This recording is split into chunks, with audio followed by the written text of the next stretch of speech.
राधे राधे, जय श्री कृष्णा। तो क्या आप जानते हैं पुरुषोत्तम मास में की गई छोटी सी भक्ति भी कई गुना फल देती है। लेकिन अगर नियम सही ना हो तो इतने दुर्लभ महीने का पूरा लाभ नहीं मिल पाता। और यह पवित्र अधिक मास अब अगले 3 साल बाद आएगा। इसीलिए हम आपके लिए पुरुषोत्तम मास की कथा प्रातःकाल लेकर आते हैं। और आप सभी का बहुत बहुत धन्यवाद। आप सुनते हैं बड़े भाव से, बड़ी श्रद्धा से। तो भगवान पुरुषोत्तम आप सभी की मनोकामना पूर्ण करे। आज की कथा पुरुषोत्तम मास अध्याय 19। तो इस समय इस कथा की पिछली कड़ी में हम सुन रहे थे कि महर्षि वाल्मीकि जी राजा दृढ़धनवा को उसके पूर्व जन्म की कथा सुना रहे हैं। और पूर्व जन्म में वो सुदेव ब्राह्मण हैं और उसी समय उनके पुत्र का देहांत हो जाता है। वह सुदेव ब्राह्मण और उनकी पत्नी रुदन करते हुए लंबा समय बिता देते हैं। उसके बाद क्या होता है वह हम आज इस अध्याय में सुनेंगे। तो ऋषि वाल्मीकि द्वारा सुनाई गई इस कथा को सुनकर राजा दृढ़धनवा आश्चर्यचकित रह जाते हैं। फिर उन्होंने ऋषिवर से प्रार्थना करी कि हे ब्राह्मण, आपके वचन अमृत के समान मीठे हैं और उसे सुनकर मन ही नहीं भरता। कृपया आगे का चरित्र सुनाइए। तब ऋषि वाल्मीकि जी ने कहा, हे राजन, वह ब्राह्मण जिस समय पुत्र शोक में विलाप कर रहा था उसी समय दशों दिशाओं में भीषण गर्जना करते हुए घने बादल छा गए। पर्वत कांपने लगे, भयानक हवा चलने लगी, मेघ गर्जना से दिशाएं कांपने लगी। 1 मास तक निरंतर वर्षा की ऐसी झड़ी लगी रही और धरती पर पानी पानी हो गया। लेकिन पुत्र शोक में व्याकुल वो सुदैव ब्राह्मण कुछ भी नहीं जान सका। वो पूरे महीने अन्न जल का त्याग करके पुत्र हाँ पुत्र पुकारता रहा। इस प्रकार निराहार रहकर प्रभु का ध्यान और पुत्र का विलाप करते हुए उसका 1 महीना बीत गया। ब्राह्मण सुदेव तो दीन दुनिया को भूलकर पुत्र शोक में निराहार और निर्जल रह रहा था। लेकिन भगवान श्री कृष्ण का परम प्रिय पुरुषोत्तम मास और उस महीने का इस सुदेव ब्राह्मण को कोई ज्ञान नहीं था। फिर भी भगवान के स्मरण और कीर्तन करते रहने से अनजाने में ही उसकी पुरुषोत्तम मास का व्रत और सेवा हो गई।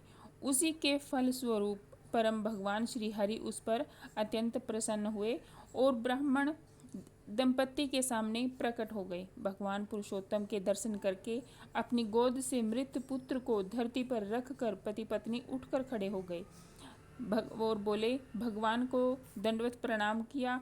भगवान को प्रणाम करने के बाद ब्राह्मण सुदेव ने हाथ जोड़कर भगवान श्री कृष्ण से कहा, हे प्रभु, आप ही हमारा एकमात्र सहारा हैं, हमारा आधार हैं। मैं पुत्र की असमय मृत्यु के कारण शोक अग्नि में जल रहा हूँ। आप मेरे इस शोक से रक्षा कीजिए। ब्राह्मण सुदेव की यह प्रार्थना सुनकर भगवान श्री कृष्ण ने कहा, हे सुदेव, तुम धन्य हो, परम भाग्यशाली हो। तीनों लोकों में तुम्हारे भाग्य को कहने में कोई समर्थ नहीं है। हे तपोधन, अब जो आगे होगा वह सुनो। मैं तुम्हें वरदान देता हूँ कि तुम्हारा यह पुत्र अब 12,000 वर्ष तक जिएगा। इसी प्रकार एक प्राचीन इतिहास है जिसे राजा रघु से श्री मार्कंडेय ऋषि ने कहा था। मैं तुम्हें वह इतिहास सुनाता हूँ, ध्यानपूर्वक उसका श्रवण करो। फिर भगवान श्री हरि ने कहा, अत्यंत प्राचीन काल में धनुर नाम का एक महान तपस्वी था। उन्होंने संसारी मनुष्यों को पुत्र संबंधी मानसिक दुख से दुखी होते देखा और तब इससे उनका मन अत्यंत दुखी हुआ। तब वे विचार करने लगे कि मुझे अमर पुत्र लाभ हो, और इसीलिए उन्होंने 1,000 तक वर्ष कठोर तप किया। तब देवताओं ने आकर धनु से कहा, हे मुनीश्वर, हम तुम्हारे तप से प्रसन्न हैं, तुम्हारा कल्याण हो, जो इच्छा हो वर मांग सकते हो। देवताओं के ऐसा कहने पर महर्षि धनुर्ना ने कहा, आप मुझे अमर और बुद्धिमान पुत्र दीजिए। सभी देवताओं ने कहा, अभी तक ऐसा पृथ्वी पर नहीं हुआ है और ना ही हो सकता है। तो ऋषि ने कहा, निर्मित आयु वाला पुत्र दे दीजिए। तो देवताओं ने कहा, निर्मित किसे कहते हैं? तो मुनि ने कहा, यह सामने जो बड़ा पर्वत है, और यह जब तक रहे तो मेरा पुत्र भी तब तक जीवित रहे। तब देवताओं ने कहा, ऐसा ही होगा। इस प्रकार वरदान देकर स्वर्गलोक में चले गए। देवता के वरदान से महर्षि धनुर्नाम ने समय आने पर अत्यंत सुंदर पुत्र को प्राप्त किया। वह पुत्र चंद्रमा के समान बढ़ने लगा। जब वह 16 वर्ष का हो गया तब उसे पिता धनुर्नाम मुनि ने कहा, पुत्र महात्माओं की कभी अवज्ञा नहीं करना, सदैव धर्म का पालन करना। पुत्र जानता था कि वह निर्मित आयु है, इसीलिए इस घमंड के कारण वह उन्मुक्त होकर मुनियों को कुछ भी नहीं समझता था। एक बार क्रोधी मुनि महर्षि दुर्वासा ऋषि विधि पूर्वक शालिग्राम भगवान जी का पूजन कर रहे थे और उसी समय वह भी वहां पर आ पहुंचा। उस मूर्ति को उठाकर चंचलता से गहरे कुएं में डाल दिया। यह देखकर मुनि क्रोधित हुए और उन्होंने श्राप दे दिया, लेकिन वह मरा नहीं। तब मुनि भी सोच में पड़ गए, अरे इस धनु के पुत्र को देवताओं ने निमित्त आयु बना दिया है। इस प्रकार चिंता करते हुए मुनि लंबी सांस छोड़ने लगे। उस श्वास से अनेक बहसें उत्पन्न हो गई, जिन्होंने उस पहाड़ में टक्कर मार मार कर उसके टुकड़े टुकड़े कर दिए। पहाड़ के खंड खंड होते ही मुनि धनुर नाम का वह दुर्मद पुत्र भी मृत्यु को प्राप्त हुआ। महर्षि धनुर नाम अपने मरे हुए पुत्र को देखकर रोने लगे और उसके शरीर को लेकर अग्नि प्रज्वलित करके उसमें पुत्र सहित भस्म हो गए।